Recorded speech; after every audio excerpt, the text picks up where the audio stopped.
อยู่เต็มเลย เต็มปากเลยเพื่อนๆครับอะไรวะนะเต็มปากเลยครับนี่ครับทีดีครับข้างทางนี่ไซส์ปักเกลือเลยโอเคถ่ายรูปก่อนครับ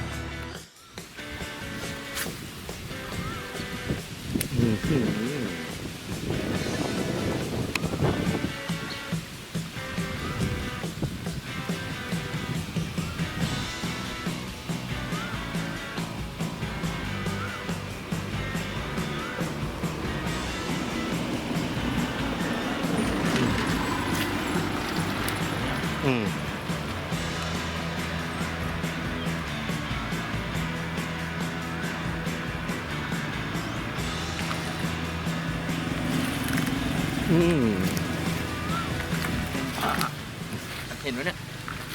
กัดข้างหน้ากัดที่ดี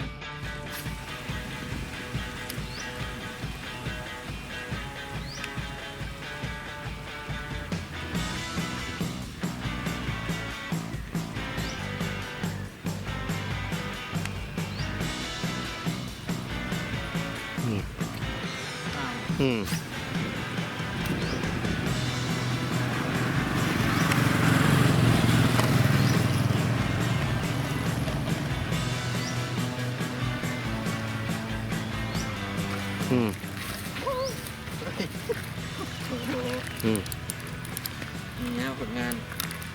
ทีดีสีเขียวสายตอนแรกนึกว่าจะเล็กมันก็ไม่เล็กนะเนี่ย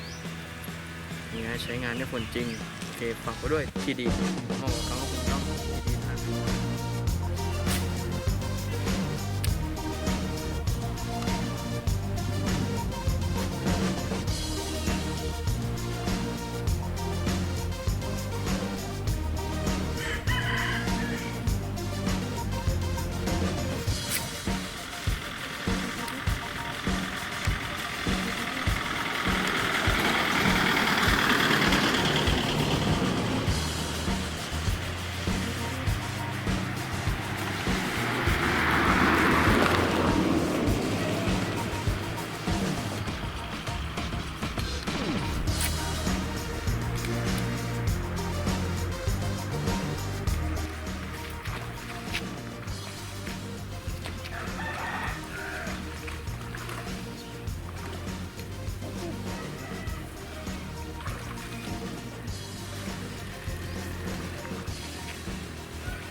ตัวใหญ่เพิ่งวะ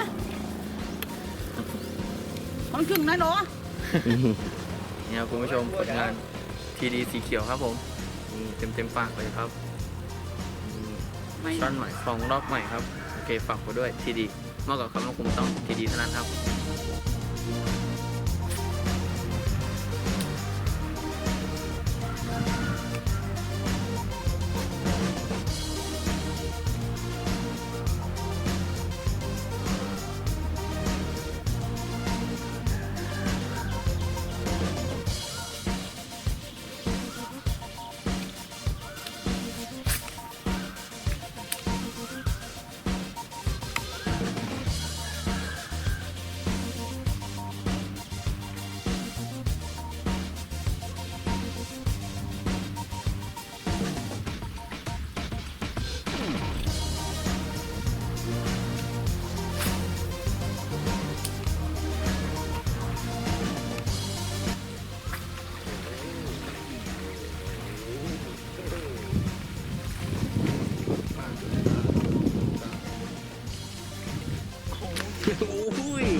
นี่ครับ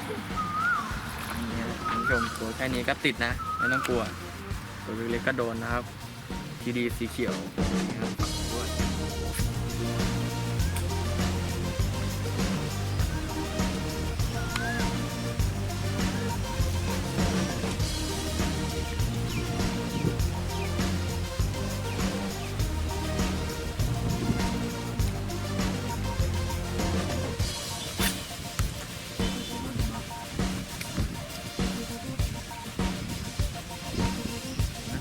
อืม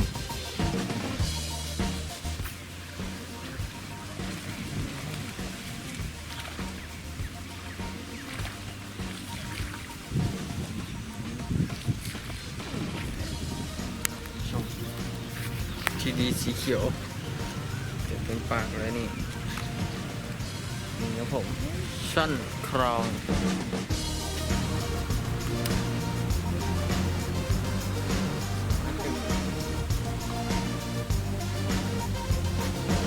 อืม อืม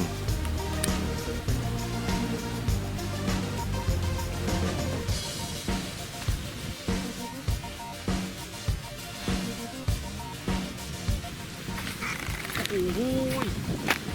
โอ้วัดปลาถึงเขาหน้าตัวเองโอ้ยโอเคอยู่ครับชม อืม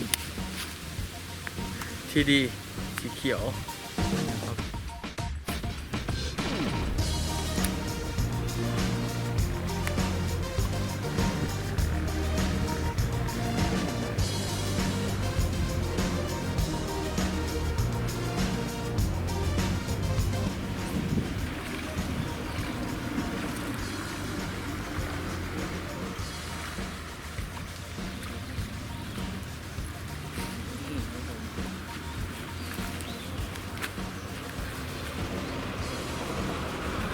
ทีดีสีเขียวเราจะเต็มปากไว้นะครับ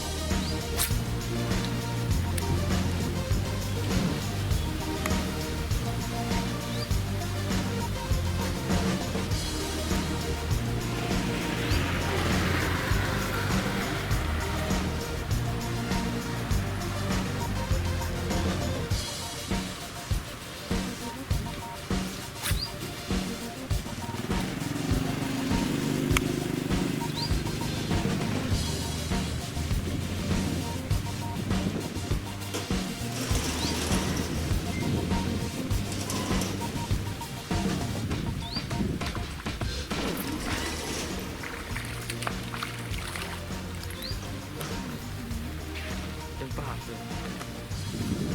ปากเลยครับคุณผู้ชมอันนี้มิดเลย ดูทีดีสีเขียวมิดเลย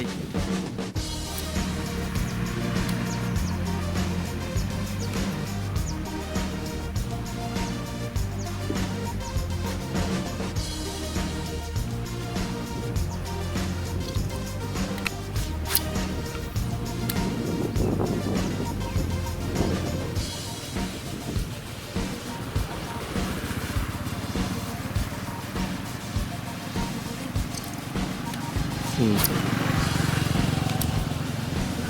อืม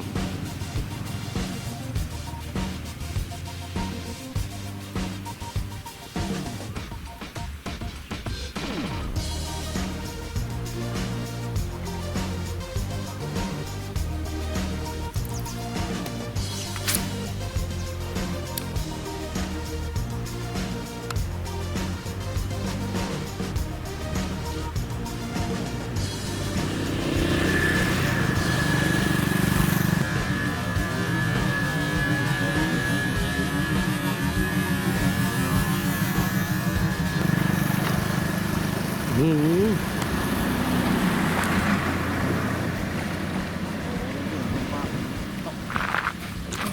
อุ้ยใส่ตัวอีกแล้วคุณผู้ชมผลงานทีดีสีเขียวครับ นี่เต็มปากเลยช่อนไซส์โตเลยครับตัวนี้นี่ฮะหมายครองบล็อกใหม่นะครับ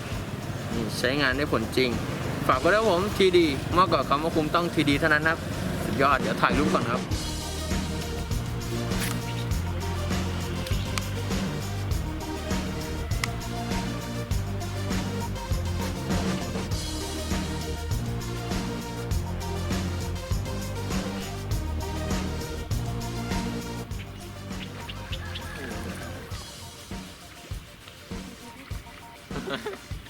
เออ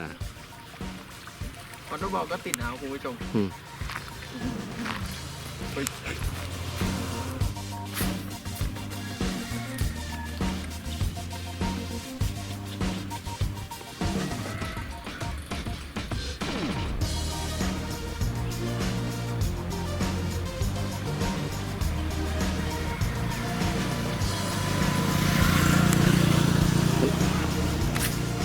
รัดปีตามมันตามมาอ่า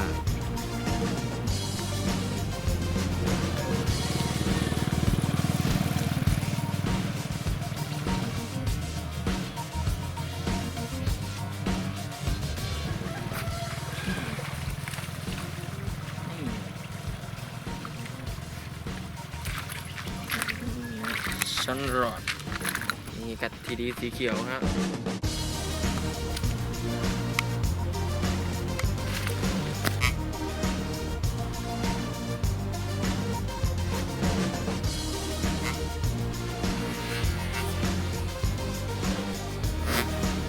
อุ้ย จับวะจับวะ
ชมใช้สวยอยู่ครับ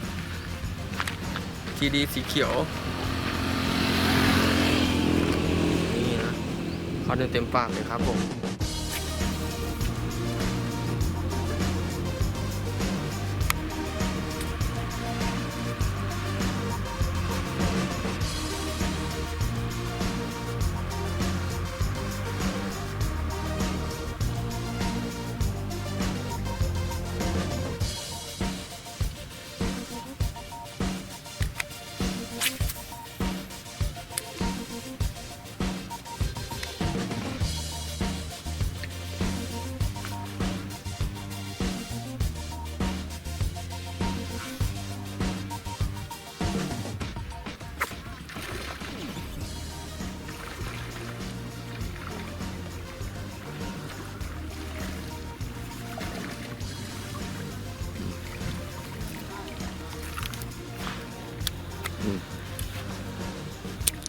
สวยๆเลยคุณผู้ชมฮุกกี้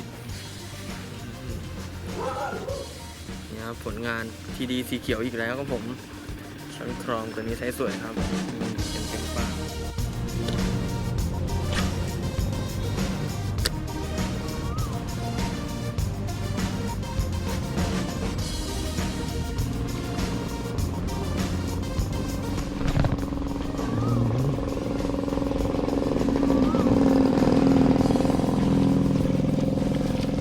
ใส่สวยเลยครับคุณผู้ชมเต็มปากโหดูมันกินลูกปลาออกมาดิ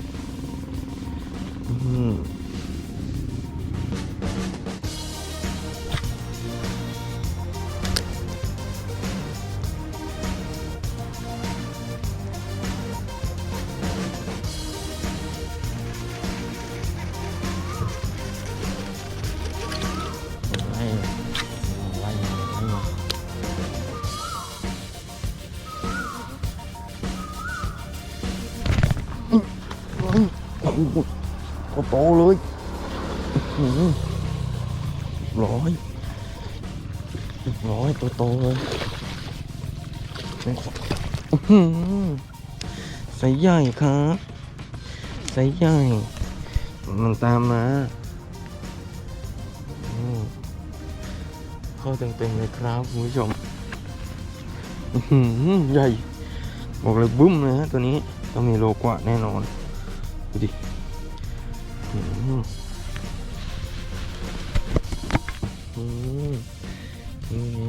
คุณผู้ชมท่อนหมายคลองลอกใหม่ๆนี่ดูตัวเลือเลยดูกัดดีๆสีเขียวนะครับผมเนี่ยคุณผู้ชมซื้อไปเนี่ยได้ตัวนี้ก็คุ้มแล้วนี่นะ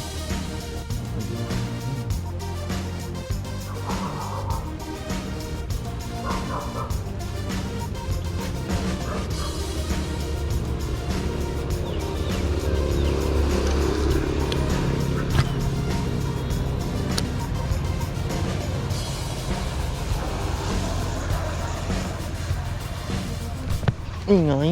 งเต็มปากชันปอก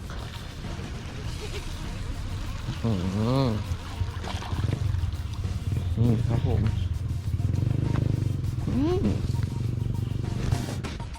เต็มเดี๋ยว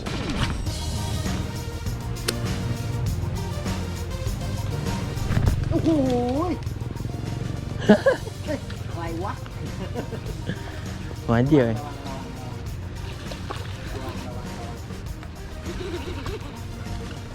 เฮ้ยโอ้ยตัวดีด้วย โอ้โหคุณผู้ชมอ่ะยกชูจับสวยๆให้คุณผู้ชมได้เบิ่งหน่อยเฮ้ยตัวนี้สวย สวยอ่ะ สวยนะสู 3 4 ขีดแล้วเนี่ย สีเขียวบลับป้าไปเลยนะไม้เดียว ไม้เดียว แมนบัวว้าวกับพี่น้องชาวอีสานทุกผู้ทุกคน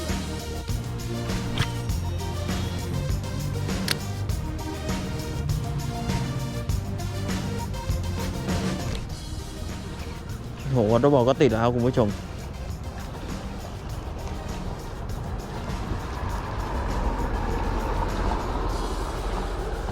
โอ้โห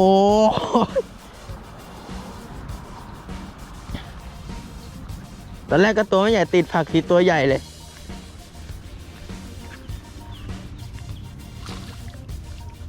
อุ้ยเดี๋ยวผมสีเขียวเขียว ครับ ใสกัดนี่ติดปักเลยนะ ใช่ครับ จะเล็กจะใหญ่ก็โดนหมด ใช่โดนหมด นี่ขนาดตัวไม่ใหญ่เท่าไหร่ก็ยังติดเพราะฉะนั้นตัวใหญ่ไม่เหลือ ครับผม นี่โอเค ฝากไว้ด้วยทีดีครับมากกว่าคำว่าคุ้มต้องทีดีเท่านั้นนะอุ้ยหัวไก่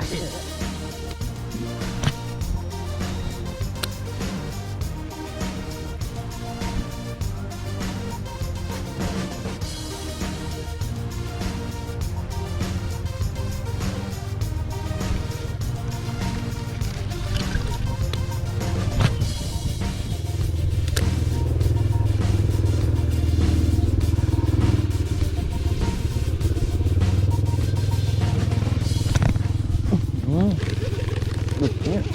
อยู่ยังอยู่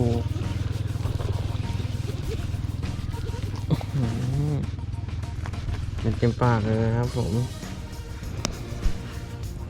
ทีดีสีเขียวโอ้โหเขาได้เต็มปากเลย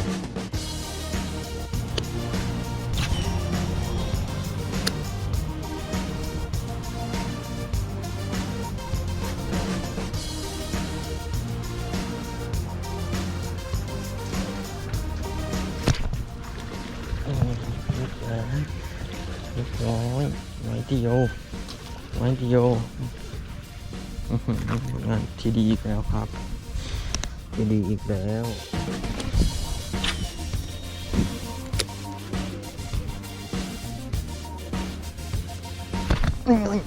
ว่าแล้วไฟโตมาแล้วครับสวยแน่ๆตัวนี้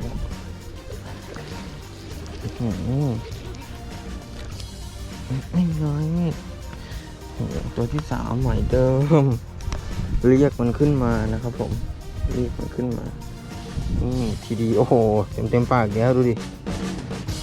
เต็มปากแล้ว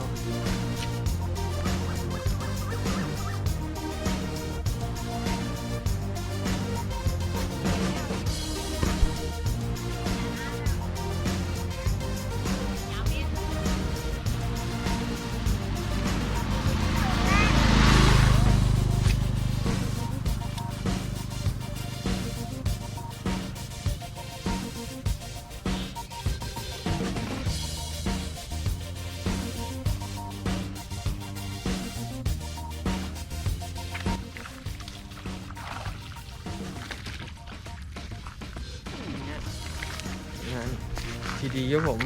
อืมเต็มปากเต็มคำเต็มคอนี่ช่อนครองครับปลาเกลือโอเคฝากไว้ด้วยผมทีดียอดครับ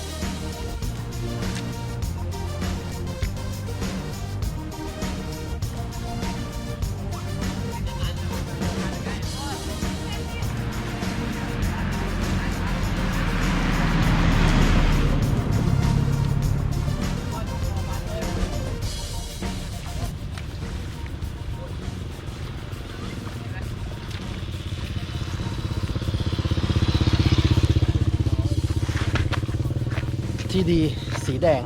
นี่ครับกับปลาของข้างทางโอเคฝากไว้ด้วยครับ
แน่นๆเลยเต็มเลยเต็มปากเลยเพื่อนๆครับนี่